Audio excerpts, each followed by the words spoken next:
I am going to have my work cut out trying to just give me a sample on task. Yes, you are. Did you see? Yes. Yes. No. Okay.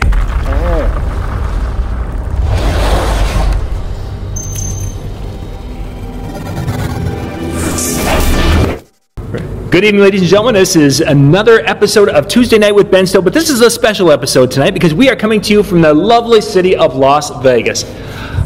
Lost Wages, Nevada. Man, I've always wanted to say that we were doing a show in Las Vegas. And not only do we have the Tuesday Night with Ben Stowe staff, but we have the Wednesday night lighting chat, or was it Monday night lighting chat with Nick Airriess? I mean, we're covering all the bases. Boy, we're going to have so much information tonight. It's going to be incredible. Chills, guys, chills. So what we're going to be doing is we're shooting a few shows here at LDI 2015, and these are going to be shorter shows than we typically do because we really want to just dive into one topic, and I'm going to be using our two experts tonight to kind of give you a little insight into the topics we're going to be recording here over the next about an hour's worth of recording time. So that's not true, actually. The truth is we want to get back on the show floor and look at all the geeky goodness. There is geeky goodness on the show floor. There is. I mean, there's I got to tell the truth to my peeps. There's screens and lights and visual effects of all sorts, and some of it's just so mind blowing that, I mean, let's face it, the screen technology, LED screen technology, has come so far in the last 3 years. Yeah. You know, I said last year was the year of the cob, the chip on board LED. I would have to say this is the year of the screen, and I not that they're not new by any means. They've been around a long, long time, but I think LED screens dominate the show floor. There has to be more screens than lights. Yeah. I mean, I feel like I saw just yesterday we saw a 1.6 millimeter pixel pitch, which is just incredible. How much closer can you get? Yeah, I mean, you can read the newspaper on it. Exactly. You know? Yeah, it's incredible. It's pretty wild. Well, I haven't seen that one yet. We were looking at some of the two, and even at that, we were looking, and my wife and I were walking around looking at it, and we were like, ooh, that would look so awesome. So she asked the price tag of that particular screen, $200,000. That's not really out of the realm, though. That's not. It isn't, but when you're looking at it, you're thinking to yourself, wow, my house, the physical structure of my house doesn't cost $200,000. Well, it would be worth double if you put that in it. There you go. And now, of course, they're doing outdoor, and the serviceability is becoming a factor. The nits are improving. That's the brightness. And I don't think that was our topic, was it? No, it isn't. But you know what? Let's just keep going on it. Let's just make this our LDI show. We can do this. We can do this. We were going to be talking about what's in Ben's oven. You know, what he's cooking at home. But hey, this is almost a good topic too. Well, I'm not home until December 7th, so whatever's in there is going to be pretty done. It's going to be burnt. So speaking of continuing on now, so we're seeing a lot of you mentioned the millimeter. Now, like 3 years ago, 5 millimeter was kind of a number that I was hearing a lot of now. Right, and I mean, you see a lot of 5 millimeter and 6 millimeter that's still actually pretty relevant in the industry, just because when you think about it, you're sitting so far away from it when you're looking at it from an audience. 5 millimeter and 6 millimeter is more than enough to use. Yeah, those are still pretty high resolution screens. Exactly. I mean, good enough is good enough at some point. Yeah, and you get to a point too where as the price starts to come down, then it becomes a lot more affordable. So you can build those bigger screens and make a much more epic look, and not have to worry about dumping the hundreds of thousands of dollars. I want to know, and you're a product development guy. I want to know how much closer can we get than 1.6 millimeter? We're going to get to a point where eventually you're going to be actually more effective using the screens of a TV than you're going to be using LEDs, because I mean, technically, screen of a TV is LEDs behind it, like an organic LED or whatever, and that's eventually where it's going to go. But the thing is that using that on a stage when you're 50, 60 feet away from it, even at the front row, is still you're not going to be using it for its full resolution. Well, but on a screen,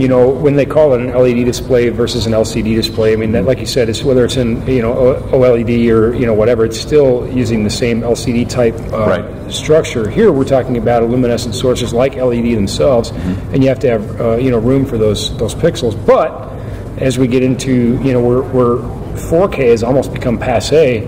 We're talking about 16K and theoretically 64K as being things down the horizon. And I don't know. It's interesting. One of the big things that we're going to run into eventually as the nits go up in LEDs is that you're going to be flooding out a lot of the fog that's in the air in venues and things like that. And that's going to cause a lot of trouble. And that's actually, there's a new product out there that almost makes a beam out of the LED screen.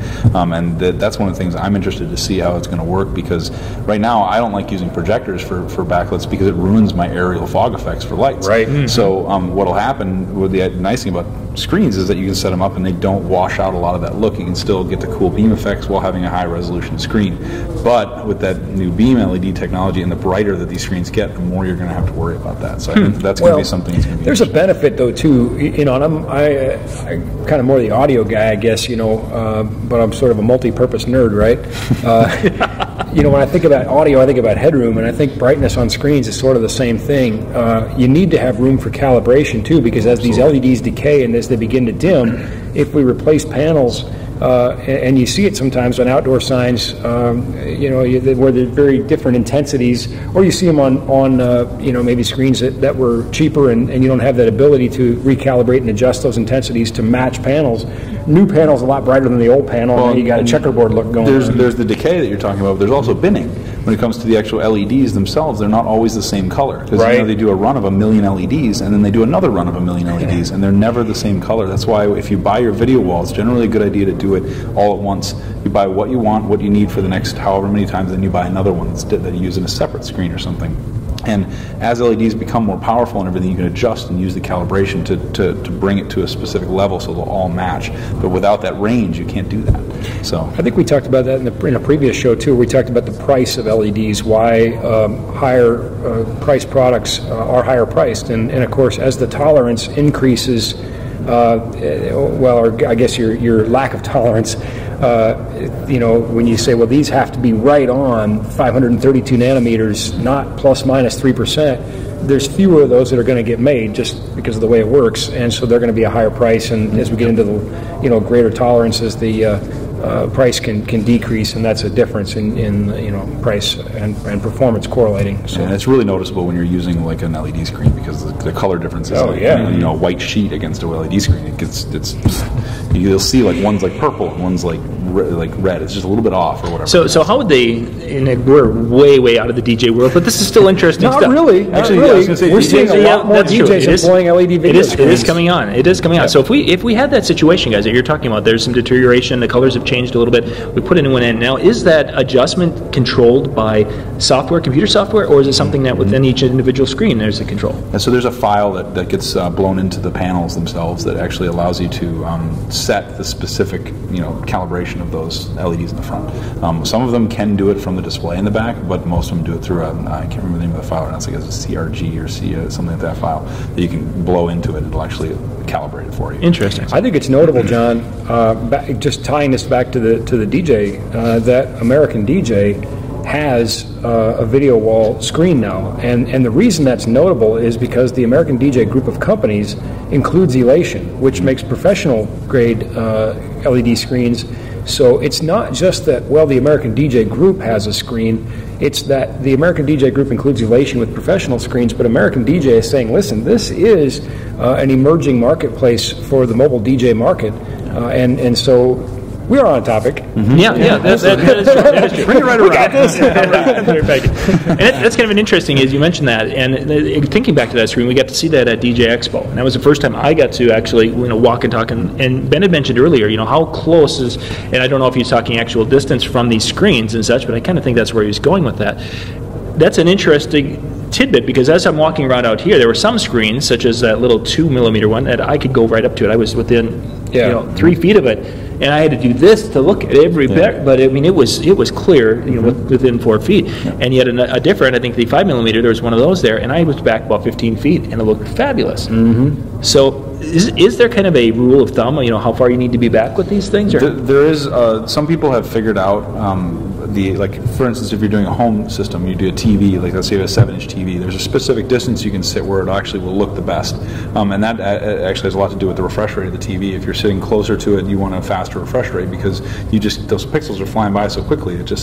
But anyway, the same thing goes for LED screens, is that the higher pixel pitch you get, or the pixel density, or I think they call it PPI in cell phones, pixels per inch. But the closer they get, the more information is flying by on that as it's doing video, and so those like the two that you saw, you can be a lot closer, but it's still, you eventually reach a point where you just can't. Well, it depends on the intended use too. Obviously, you mentioned like PPI in cell phones, that, you know, when we're looking at a device, you know, 12 to 16 inches, you know, from our face, that has to be different than in a stadium application where 6 millimeter is probably more than adequate because the average person is 200 feet from the display. Or even in a hockey arena, which depending on whether it's pro or Olympic sized ice, is for our Canadian friends out there, but it's 200 by 100 or 200 by 85, and so you got a center hung video board, and so maybe the closest person is 75 feet still. That's a long ways, and a 6 millimeter is going to look pretty good, And you enter into a whole another issue when you start dealing with outdoor panels and waterproof panels and stuff. You have to have something called blow through, where if there's a wind, you're just not going to knock your panels over. Right. You have to have enough airflow going through them, and that airflow has to be enough. But then you also have to account for the pixel pitch of the LED. So it's kind of a balancing act you have to play with the pixel pitch versus the actual functionality of the panel. And well, I don't know. Maybe I'm this is live. This is what happens when you do live TV, kids. But you were telling me, and we don't need to mention the names, but you were telling me about a situation that occurred setting up for this show, not just outdoors but indoors. There can be air movement. Moreover, this is a drum I've beat many times on this show about safety and overhead suspension. You were telling me about a LED display, screen display that tipped over, actually hit a person. Yeah, it fell on somebody. She was injured. Luckily not killed, but destroyed, a $100,000, $200,000 set of screens. And like I said, physics is pretty patient. It's real. It exists. Yeah, it really does. And as you're it doesn't care what you think. Yeah, even the screen that ADJ had, that was a good-sized screen, and there was not a ton of weight, but there's enough weight where you really have to know how to rig that and had to set it up properly. And especially a lot of the ground support systems that are being used out there right now with trussing or whatever, you really have to think about where the weight's located, where your what's your center of gravity? What's your center of gravity? It's always I love sandbags. Use them. There's nothing wrong with throwing a couple. I buy my tent bags, like little things used for tents, little triangles. And I just fill in the sand. I bring 20 of them to a show in case I need them. And to your point about wind, and again, the indoor air movement tends to be a lot more gentle, but people I think really underestimate wind outside. And one of the illustrations I like to use to remind people how powerful wind is that for hundreds of years, wind moved ships that weighed astronomical amount through the water. So wind is very powerful, and you don't want to wait until you're on the receiving end of something coming at you or your guests. So always safety first, always. Well, pretty cool, guys. I want to wrap this one up. That was just kind of our impromptu LDI recap show, giving you a little insight to this year's LDI 2015 show. If you guys if this is your first time watching the Tuesday Night with Ben Stowe show, we will put the subscribe link probably up here. Probably your last. There'll be a subscribe link up here at the top. You guys can click on that and subscribe. That way you can be up on all the latest videos when they drop, because we do weekly shows with Ben and Nick and just a lot of cool shows on our YouTube channel. But I'd like to thank you guys for watching. This is Ben Stowe and Nick Airriess, and I'm John Young from Disc Jockey News and Disc Jockey News TV. Good night. Subscribe to our YouTube channel, you will.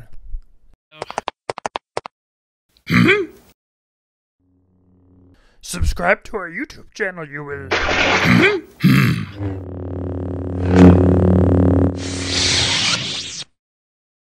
Subscribe to our YouTube channel, you will.